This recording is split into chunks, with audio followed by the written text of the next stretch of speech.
Assalamualaikum warahmatullahi wabarakatuh. Salam sejahtera bagi kita semua. Om Swastiastu, Namo Buddhaya, dan salam kebajikan.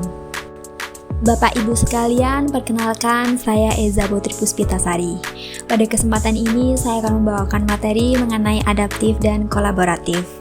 Dua nilai ini sangat penting bagi kita semua, terutama sebagai aparatur sipil negara. Karena dengan sikap adaptif dan kolaboratif, kita dapat menghadapi tantangan zaman yang terus berubah sekaligus menjaga agar pelayanan publik tetap unggul.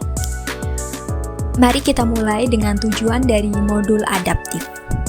Modul ini memfasilitasi pembentukan nilai-nilai adaptif pada peserta pelatihan dasar CPNS. Harapannya, setelah mengikuti materi ini, setiap ASN mampu memahami arti penting dari sikap adaptif dan bisa mengaktualisasikannya dalam tugas jabatan masing-masing. Adaptif artinya kita mampu menyesuaikan diri dengan perubahan, baik perubahan teknologi, sosial, ekonomi, maupun lingkungan strategis.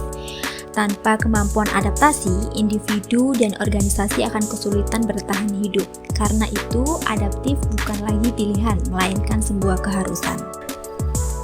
Lalu, mengapa adaptif itu penting? Adaptif adalah karakter esensial bagi individu dan organisasi untuk bertahan di tengah perubahan.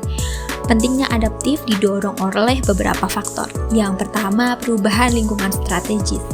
Ada isu-isu global seperti membangun ekonomi, kerusakan lingkungan, terorisme, dan radikalisme yang harus kita hadapi. Yang kedua ada kompetensi sektor publik. Persaingan antar instansi pemerintahan mendorong kita untuk memiliki kapasitas dan daya saing yang memadai. Yang ketiga adalah perkembangan teknologi. Kita perlu menyesuaikan diri dengan perkembangan teknologi yang membutuhkan penyesuaian dalam administrasi publik. Apa itu VUCA? VUCA adalah singkatan dari Volatility, Uncertainty, Complexity, dan Ambiguity. Istilah ini awalnya digunakan oleh militer Amerika Serikat pada era 1990-an untuk menggambarkan kondisi dunia yang berubah dengan cepat setelah Perang Dingin. Volatilities adalah dunia yang penuh gejolak, penuh perubahan yang cepat dan sulit diprediksi. Uncertainty artinya penuh ketidakpastian. Seringkali kita tidak tahu apa yang akan terjadi besok. Complexity menunjukkan bahwa persoalan semakin rumit, saling terkait, dan tidak bisa diselesaikan dengan cara sederhana. Sedangkan ambiguity menunjukkan ketidakjelasan arah, sehingga seringkali tidak ada jawaban tunggal yang pasti. Lalu, bagaimana cara menjadi adaptif? Ada beberapa panduan perilaku yang dapat kita ikuti. Yang pertama, menghadapi volatilitas dengan visi. Contoh kecil saja, perubahan regulasi bisa terjadi dalam hitungan bulan, bahkan minggu. Teknologi pun datang silih berganti. Untuk menghadapi volatilitas, kita harus menjadi visi yang kuat. Visi berfungsi sebagai kompas, petunjuk arah. Dengan visi yang jelas, kita tidak mudah goyah meski perubahan datang bertubi-tubi. Namun, visi juga harus dibarengi dengan tujuan yang fleksibel. Artinya, arahnya jelas tapi jalannya bisa menyesuaikan. Seperti kapal yang tahu pelabuhan tujuannya, tapi bisa mengubah rute bila badai menghadang. Jadi kuncinya, terima perubahan sebagai bagian dari hidup dan gunakan visi untuk tetap berarah. Yang kedua, menghadapi ketidakpastian dengan pemahaman. Dalam situasi tidak pasti, seringkali kita tidak punya semua informasi untuk mengambil keputusan. Apa yang bisa kita lakukan? Pertama, mendengarkan dan melihat sekeliling. Jangan hanya fokus pada data di meja, tetapi juga pada dinamika di lapangan. Informasi dari bawahan, kolega, dan masyarakat bisa jadi kunci.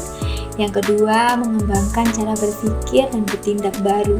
Kalau kita terus memakai pola lama di tengah ketidakpastian, hasilnya bisa tidak relevan. Maka keberanian mencoba hal baru dan berpikir kreatif sangat penting. Seorang ASN adaptif itu bukan hanya patuh aturan, tapi juga peka terhadap perubahan dan mampu menafsirkan apa yang terjadi. Yang ketiga, menghadapi complexity dengan clarity. Permasalahan di birokrasi maupun organisasi seringkali saling terkait. Satu kebijakan bisa berdampak ke berbagai sektor, sehingga persoalan menjadi semakin rumit. Bagaimana kita menghadapinya? Kuncinya adalah clarity, yaitu kejelasan. Pertama, kita harus bisa mengkomunikasikan dengan jelas baik visi, misi, maupun instruksi. Komunikasi yang kabur hanya akan menambah kerumitan. Kedua, mengembangkan kolaborasi. Dalam persoalan kompleks, tidak perlu satu orang atau satu instansi menyelesaikan semuanya sendiri. Kolaborasi lintas bidang dan lintas instansi menjadi solusi. Yang keempat, menghadapi ambiguity dengan agility, yaitu kadang kita menghadapi situasi di mana aturannya belum jelas, arah kebijakannya masih berubah-ubah, dan masih dapat sulit ditebak. Dalam kondisi ini, yang paling penting adalah agility, yaitu kelincahan.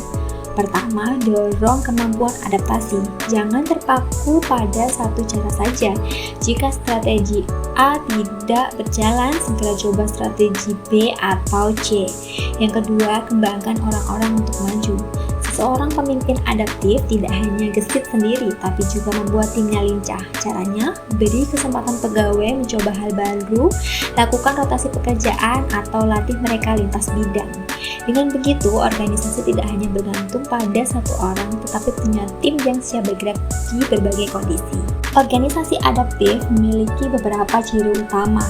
Organisasi adaptif mampu beradaptasi dengan perubahan lingkungan, mendorong semangat kewirausahaan dalam lembaga sehingga selalu ada dorongan untuk mencoba cara baru, memanfaatkan peluang yang datang bahkan di tengah situasi sulit, memperhatikan kepentingan mitra dan masyarakat karena ASN bekerja untuk kepentingan publik, dan tentu saja organisasi adaptif selalu berusaha meningkatkan kinerja instansi.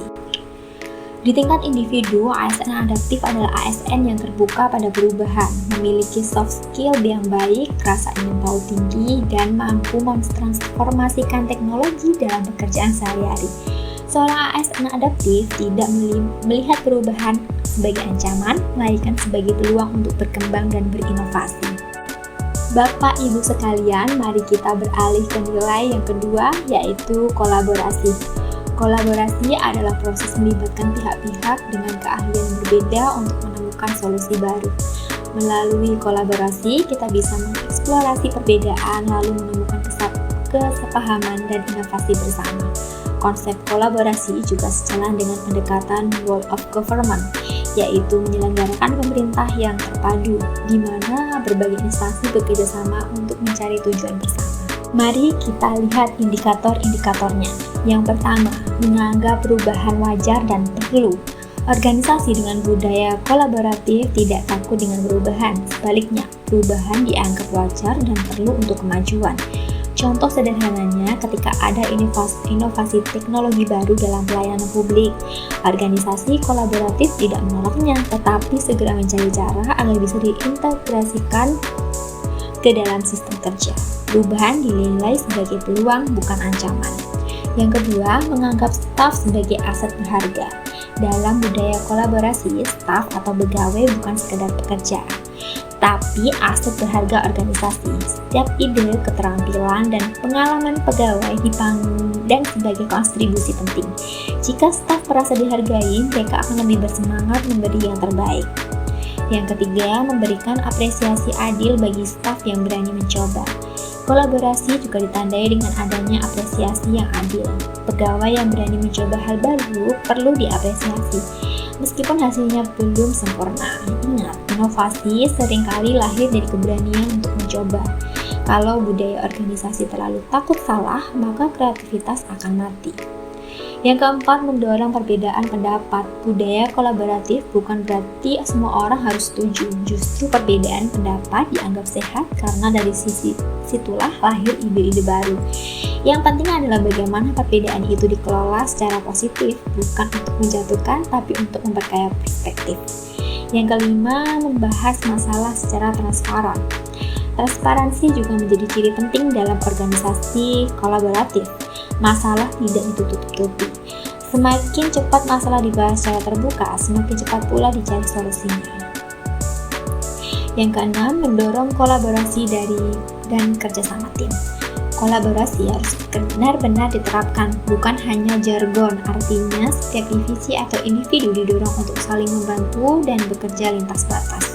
Yang ketujuh, setiap divisi sadar kualitas layanan. Tidak ada satupun yang bekerja sendirian. Kalau satu divisi lalai, maka citra seluruh organisasi kita turun. Jadi, kesadaran akan kualitas layanan harus melekat di setiap lini.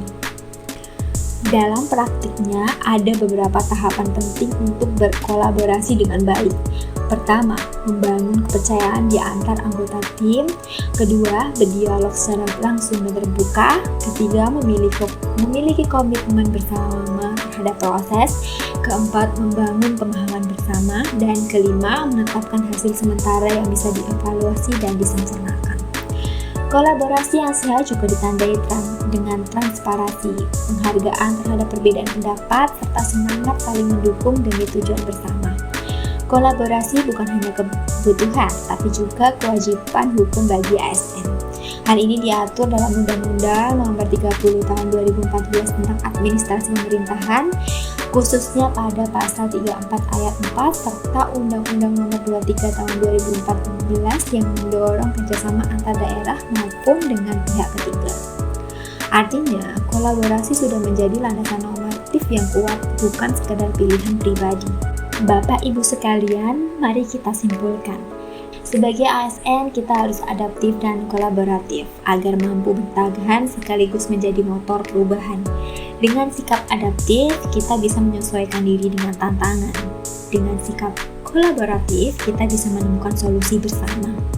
Keduanya adalah bekal penting untuk mewujudkan pelayanan publik yang unggul dan berdampak nyata bagi masyarakat.